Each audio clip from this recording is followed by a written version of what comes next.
नमस्ते दोस्तों, अस्सलाम वालेकुम। तो कैसे हैं आप लोग? जैसा कि आप लोग से वादा किया गया था कि हम बहुत जल्दी एटॉमिक स्ट्रक्चर लेकर आएंगे केमिस्ट्री का, तो हम आज लेकर आ गए सीबीएसई बोर्ड वाले और आईसीएसई बोर्ड वाले के लिए मेरी तरफ से ये तोहफा। तो आ जाते हैं बिना किसी डिले किए हुए। हमारा टॉपिक का नाम है एटॉमिक स्ट्रक्चर। अब बात करेंगे जब हम एटॉमिक स्ट्रक्चर का, तो ऐसा क्यों ना हो कि हमारा इंडिया का नाम ना आए। ऐसा थोड़ी नहीं हो सकता, हमारा भी इंडिया नंबर 1 पे रहा होगा। तो चलो आ जाते हैं, देखते हैं कि हाँ, एटॉमिक स्ट्रक्चर में सबसे धमाकेदार एंट्री कौन मारा था। तो सबसे पहले बाबू बात करते हैं महर्षि कनाडा जी थे, जिनके पास आइडिया आया था कुछ पार्टिकल को लेकर, कुछ मैटर को लेकर। तो महर्षि कनाडा जी 60 सेंचुरी में उन्होंने बताया कि स्मॉलेस्ट यूनिट का नाम बोला कि कुछ है जो इंडेस्ट्रक्शन है। क्या है? जो इंडेस्ट्रक्सिबल है, और उसको हम लोग बोलते हैं पार्टिकल। और उस पार्टिकल का नाम उन्होंने बताया परमाणु। क्या बताया? उस पार्टिकल का नाम बताया परमाणु। कौन बताया भाई? महर्षि कनाडा जी। और ये कौन थे? इंडियन के ग्रेट फिलोसोफर में से एक थे, जिन्होंने बताया कि पार्टिकल है कुछ, एकदम स्मॉलेस्ट पार्टिकल यूनिट है, और जिनका नाम बताया परमाणु। यहाँ तक तो क्लियर हो गया होगा मेरे दोस्त। उनके बाद एक आए जो कि डेमोक्राइटस थे। ये एक फिलोसोफर थे, ये भी एक फिलोसोफर थे। और ये फिलोसोफर कौन थे वो हम बता रहे हैं। तो बाबू ये एक फिलोसोफर थे, ग्रीक फिलोसोफर थे। कौन? डेमोक्राइटस जो थे, ये एक ग्रीक फिलोसोफर थे। और ग्रीक फिलोसोफर जी ने बताया कि जो परमाणु है वो कुछ और नहीं, क्या है? एटम है। क्या है? जो परमाणु है बाबू वो कुछ और नहीं, वो क्या है? एटम है। और उस एटम का ग्रीक वर्ड बताया एटमोस। उस परमाणु का ग्रीक वर्ड में रिप्रेजेंट किए कि एटमोस है। और एटमोस का मीनिंग उन्होंने बता दिया कि इनडिविजिबल होता है। क्या? एटमोस का मीनिंग उन्होंने, डेमोक्राइटस जी ने एटमोस का मीनिंग बताया कि इनडिविजिबल होता है। यहां तक तो ठीक था। एक बार फिर से रिवीजन करते हैं। इंडिया के ग्रेट फिलोसोफर थे, जिनके माइंड में आइडिया आया था कि स्मॉलेस्ट यूनिट मैटर कुछ होता है, और उन्होंने नाम बताया कि वो इंडिस्ट्रक्टिबल पार्टिकल है। और उस इंडिस्ट्रक्टिबल पार्टिकल को नाम दे दिए जो हमारे ग्रेट फिलोसोफर थे महर्षि कनाडा जी ने 60 सेंचुरी में उन्होंने नाम दे दिए कि उन्होंने नाम उस पार्टिकल का नाम दिया परमाणु। क्या नाम दिया? परमाणु। और उसके बाद बहुत सालों बाद एक आए डेमोक्राइटस, जो कि ग्रीक फिलोसोफर थे।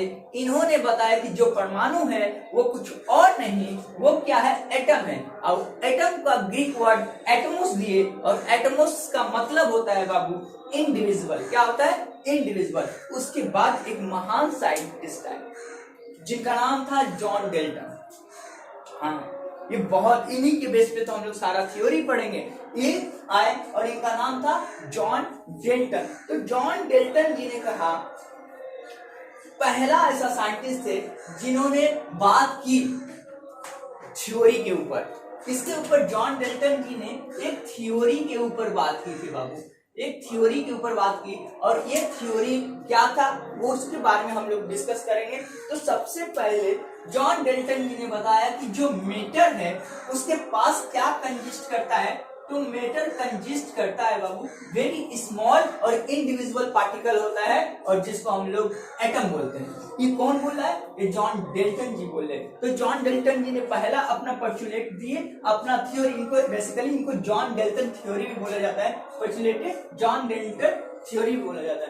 तो मैटर क्या कंजिस्ट करता था बाबू? वेरी स्मॉल पार्टिकल्स और इनडिविजिबल पार्टिकल। उसी चीज को हम लोग क्या बोलते हैं? उसी चीज को हम लोग एटम बोलते हैं। अब आते हैं, इन्होंने बताया कि atom neither be created nor be destroy. कौन? जॉन डेल्टन जी ने बताया कि atom neither be created nor be destroy. चलो यहां तक तो हम लोग समझ गए थे कि ना तो एटम बनाया जा सकता है, ना तो एटम को खत्म किया जा सकता है। ये कौन बताया भाई? भाई इन्होंने जॉन डेल्टन जी ने बता दिया। उसके बाद जो एटम है वो दूसरे एलिमेंट के एटम के साथ, पहले तो एटम जो है कंबाइन करेगा किससे?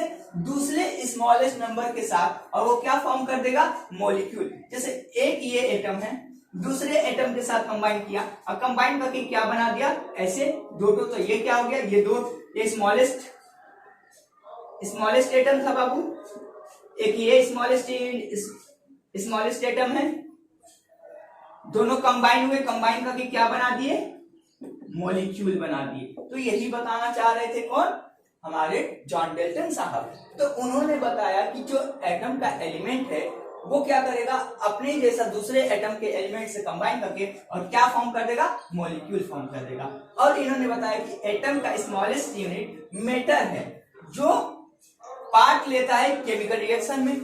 सही बात है, क्या बोले कि जो एटम है वो है एक स्मॉलेस्ट, मैटर का स्मॉलेस्ट यूनिट है, और वो क्या करता है, पार्ट लेता है तुम्हारा केमिकल रिएक्शन में। यहां तक हम लोग एक बहुत महत्वपूर्ण चीज, ये सारा थ्योरी को पैक्चुलेट मान लिया गया, एक्सेप्ट एक को छोड़ के कि ये सिर्फ एक सही माना गया, बाकी सारा थ्योरी को गलत मान दिया गया। क्योंकि हमारे जो मॉडर्न साइंटिस्ट थे, जो इस जनरेशन के साइंटिस्ट थे, वो एक्सेप्ट करने को तैयार नहीं थे कि ये सब सही है। तो सिर्फ इनको ये वाला सही किया गया कि सिर्फ कि जो स्मॉलेस्ट पार्टिकल है, जो एटम है, वो केमिकल रिएक्शन में पार्ट लेता है, सिर्फ उसको राइट माना गया, बाकी सबको रॉन्ग कर दिया गया और सबको पैक्चुलेट में डाल दिया गया। इसीलिए हम लोग बोलते हैं जॉन डेल्टन पैक्चुलेट। समझ में आया? जॉन डेल्टन साहब ने मैटर के बारे में बहुत सारा स्टडी की, उन्होंने अपना थ्योरी दिया, और उस थ्योरी के बेसिस पे बस उनके पास एक्सपेरिमेंटल प्रूफ नहीं था बाबू। और एक्सपेरिमेंटल प्रूफ इसलिए नहीं था क्योंकि इतना स्मॉलेस्ट पार्टिकल का एक्सपेरिमेंट होना इम्पॉसिबल था उस जनरेशन में। तो इन्होंने जॉन डेल्टन साहब की थ्योरी को इसीलिए रिजेक्ट कर दिया गया कि इनके पास एक्सपेरिमेंटल प्रूफ नहीं था। सिर्फ एक को लिया गया कि ये जो एटम है वो केमिकल रिएक्शन में पार्ट लेता है, उसके अलावा सारी थ्योरी को रिजेक्ट कर दिया गया। तो इसीलिए हम लोग क्या पढ़ते हैं, जॉन डेल्टन पैक्चुलेट थ्योरी। इसको जितना दिया गया उसको हम लोग पैक्चुलेट बोला जाता है, क्योंकि इनके पास एक्सपेरिमेंटल प्रूफ नहीं था। मेरे दोस्त एक और चीज कि इलेक्ट्रॉन, प्रोटॉन और न्यूट्रॉन, इसको फंडामेंटल पार्टिकल भी बोला जाता है, और साथ साथ इन तीनों को बिल्डिंग ब्लॉक ऑफ एटम के नाम से भी हम लोग जानते हैं। अब दोस्तों बिना किसी डिले किए हुए थोड़ा सा एटम का स्ट्रक्चर हम लोग देख लेते हैं, क्योंकि आप लोग जान चुके हैं कि एटम का स्ट्रक्चर कैसे बनेगा और एटम को कौन कौन डिस्कवर किया था। तो थोड़ा सा हम लोग उसके बारे में जान लेते हैं, क्योंकि अब तुम लोग जान चुके हैं कि एटम के पास क्या होता है। तो देख लेते हैं दोस्त, एटम के पास क्या होता है, प्रोटॉन, एटम के पास क्या होता है, इलेक्ट्रॉन, एटम के पास क्या होता है, न्यूट्रॉन। ठीक है, अगर मैं पूछूं कि प्रोटॉन को डिस्कवर कौन किया था, तो तुम बेखूबी जानते हो कि इसको डिस्कवर किए थे ई गोल्डस्टेन ने। प्रोटॉन का डिस्कवर कौन, न्यूट्रॉन का, इलेक्ट्रॉन का डिस्कवर कौन किया था, तुम जे थॉमसन का नाम जानते हो, सॉरी हाँ जे थॉमसन का नाम जानते हो। न्यूट्रॉन का डिस्कवर कौन किया था, जेम्स चैडविक का नाम जानते हो। तो हम अब स्ट्रक्चर बनाने की कोशिश कर रहे हैं, स्ट्रक्चर देख लेते हैं। ये चीज दिख रहा है तुम्हें, तो इसको न्यूक्लियस बोला जाता है। क्या, इसको हम लोग न्यूक्लियस से रिप्रेजेंट करते हैं, और उसके बाद ये आ गया, और इस चीज को हम लोग, पूरे चीज को हम लोग मानते हैं ये क्या है, एटम है। ठीक है, और न्यूक्लियस कहाँ पे लोकेटेड है, तो न्यूक्लियस लोकेटेड हम लोग मानते हैं सेंटर ऑफ एटम। एटम के सेंटर में न्यूक्लियस लोकेटेड है। अच्छा, न्यूक्लियस के पास क्या क्या होता है, तो न्यूक्लियस के पास प्रोटॉन और न्यूट्रॉन होता है। ठीक है, अच्छा प्रोटॉन का सिंबल किससे रिप्रेजेंट किया जाता है, तो स्मॉल p से रिप्रेजेंट किया जाता है। इलेक्ट्रॉन को कैसे, E नेगेटिव चार्ज दिखा के किया जाता है, और न्यूट्रॉन को N से रिप्रेजेंट किया जाता है। ठीक है, तो हम लोग जान गए कि ये प्रोटॉन, न्यूक्लियस के पास क्या है बाबू, तो न्यूक्लियस के पास प्रोटॉन और न्यूट्रॉन है। और तो सर इलेक्ट्रॉन कहां पे रहता है, तो इलेक्ट्रॉन यहाँ यहाँ यहाँ यहाँ, कहने का मतलब है कि ऑर्बिट पे रहता है, ऑर्बिट के ऊपर इलेक्ट्रॉन प्रेजेंट होता है, और ये क्या है, तुम्हारा एटम का ऑर्बिट है। कुछ साइंटिस्ट ने इसको एक और चीज, जो इलेक्ट्रॉन है बाबू, वो क्या करता है, न्यूक्लियस का वो प्रोटॉन और न्यूट्रॉन का चक्कर लगाता है। बेसिकली इसको प्लैनेट से कंपेयर किया जाता है। किससे? प्लैनेट से कंपेयर किया जाता है। कहा जाता है कि इसको माना जाता है कि ये सन है, जैसे सन का अर्थ रिवॉल्व करता है, उसी तरह प्रोटॉन और न्यूट्रॉन न्यूक्लियस का रिवॉल्व कौन करता है? तो इलेक्ट्रॉन उसको घुमाता रहता है, वो अपने ऑर्बिट पे उसका चक्कर लगाता रहता है। ये था पूरा स्ट्रक्चर ऑफ एटम। बेसिकली तुम लोग को समझ में आ गया। हम लोग चार्ज के बारे में बात करेंगे, इसका किसका कितना चार्ज होता है। तो बाबू इलेक्ट्रॉन का जो चार्ज होता है,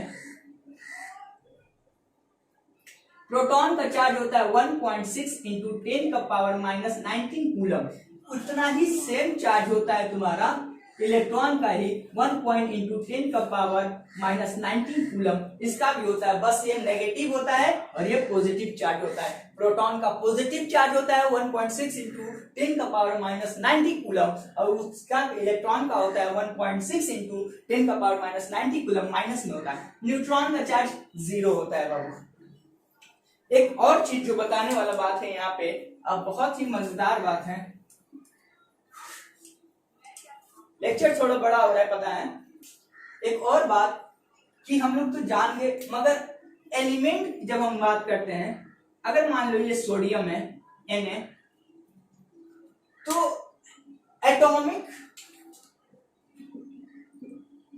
atomic number and mass number कहां पे होता है?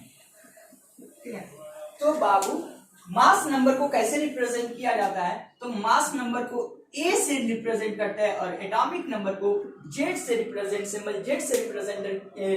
किया जाता है। और हमेशा अगर ये सोडियम का एलिमेंट नाम Na है ये सिंबल, तो वहां पे यहाँ पे क्या हो जाएगा तुम्हारा एटॉमिक नंबर Z नीचे होता है और मास नंबर ऊपर होता है। ऐसे रिप्रेजेंट हम लोग करके दिखाते हैं। ये हमारा क्या है? सोडियम का एटम है। बाकी के लेक्चर में, नेक्स्ट लेक्चर में हम लोग पढ़ेंगे what is the atomic number and mass number and what is the atomic city. तो तब तक के लिए अच्छे से रहे, अपना ख्याल रखे और दिल लगा के पढ़ाई करते रहें, ताकि हम लोग कुछ नया करते रहें। Bye bye, take care. तो लेक्चर तो खत्म हो गया। जाते जाते एक शायरी आपके लिए बोल दें। निगाहें मिलाकर किया दिल को जख्मी, अदाएं दिखाकर सितम डहा रही।